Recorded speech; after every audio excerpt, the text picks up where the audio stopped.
ठाण्यामध्ये आटातट्या आणि तटागटीचं राजकारण सुरू आहे, द्वेषाचं राजकारण सुरू आहे, स्वार्थाचं राजकारण सुरू आहे. आणि अशा वेळेला समाजाच्या विविध घटकापर्यंत काम करणारा हर्षद ठाकूर हा जो उमदा नेतृत्व आहे, हा प्रभाग क्रमांक 2 मधून ही संपूर्ण निवडणूक काँग्रेसच्या मत ह्याच्यावरती निवडतोय. आणि त्यामुळं हा पंजा सर्वसामान्य लोकांतोय. हर्षदकडे मी जातोय. हर्षद, आपल्या कुटुंबाची नेहमी समाजसेवेमध्ये असणारी कामं आणि आज आपण राजकारणामध्ये उतरलाय, अनेक वर्ष आपण समाजसेवेशी जोडलेलं आहे. काय वाटतं, आपण उभे उतरल्यानंतर काय अनुभव आहे? नाही, खरी गोष्ट आहे की या ठिकाणी आज आमच्यासारखे आज जे युवा नेतृत्व आहे, आज आम्ही या ठिकाणी या राजकारणामध्ये उतरलो. आज का उतरलो त्याला काहीतरी कारण असेल. कारण का पहिली गोष्ट म्हणजे आज आज जे आजी माजी नगरसेवक जे आहेत, आज या ठिकाणी का आम्हाला का इथे विरोधी पक्ष तयार होतात, का काय कारण आहे? कारण की या आजी माजी नगरसेवकांनी कधी या ठिकाणी त्यांच्या प्रभागामध्ये फिरकलं देखील नाही. आज तुम्हाला का या ठिकाणी फिरकावं लागते, का आज तुमची दमछाक होतीये?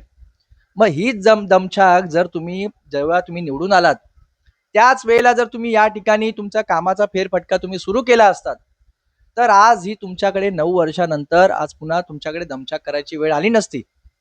ज्या वेळेला तुमच्याकडे राजकारण आलं तेव्हा तुम्हाला गाव दिसला, आज तुम्हाला गावातली मंडळी दिसली, आज गावातली तुम्हाला पिढी दिसली, आज गावातल्या तुम्हाला लेडीज दिसल्या, गावातले तुम्हाला वयोवृद्ध माणसं दिसली. आज गावातले तुम्हाला तरुण दिसले. मग हेच तरुण, हीच वयोवृद्ध माणसं ज्या वेळेला आजारी होते तेव्हा तुम्ही कुठे होतात? आज ज्या वेळेला गावामध्ये बेरोजगारी आली तेव्हा हे नगरसेवक कुठे होते? आज ज्या वेळेला एखादा माणूस जेव्हा हॉस्पिटलमध्ये मरत होता औषधोपचाराच्या अभावी, तेव्हा हे नगरसेवक कुठे होते? आज ज्या वेळेला गटारे नाले तुडुंब भरून या ठिकाणी रोगराई पसरून लोकांना विविध आजाराला सामोरं जावं लागत होतं, त्यावेळेला हे नगरसेवक कुठे होते?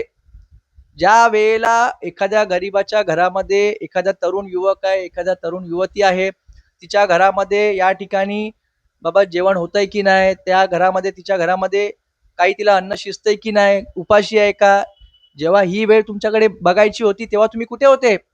ज्या वेळेला अक्षरशः लोकांना या ठिकाणी ऍक्सिडेंट किती होत होते, लोक रस्ते बरोबर नाही. आजही आम्ही प्रचाराला जातो ना, आजही इथल्या प्रभागातल्या काही नगरसेविका आहेत, मी नाव नाही घेत, माझ्याच अपोजिटला आहेत समजा, पण आजही प्रचारामध्ये गावामध्ये काय चर्चा आहे? पाणी नाही. आज तुम्ही इकडे येऊन लोकांकडे हातपाय जोडता का? तुमच्यावर वेळ आली?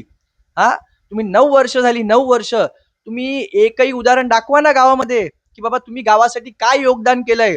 आज तुमच्याकडे 9 वर्ष तुम्ही सत्ता भोगली. आज सत्ता गावाचा विकास नाही, तुम्ही स्वतःचा विकास करून घेतलात. त्यावेळेला तुम्ही कुठे गेले?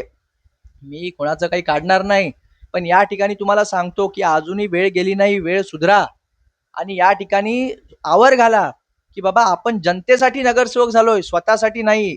याचा कुठेतरी त्यांना या ठिकाणी त्यांची बुद्धी कुठेतरी भ्रष्ट झाली आहे. स्वतःचा विकास करण्यामध्ये ते इतके मग्न झालेत की या ठिकाणी जनतेला विसरून गेलेत.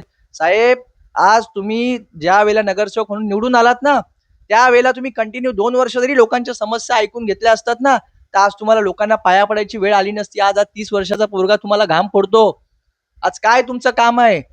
आम्हालाही काहीच, बरोबर आम्ही एकाच गावातले आहोत, स्थानिक आहोत, पण आज स्थानिकांचा तुम्हाला समोरून नाही कोण बोलत, पण पाठून तुम्हाला विरोध आहे, याचा तुम्ही अभ्यास करा.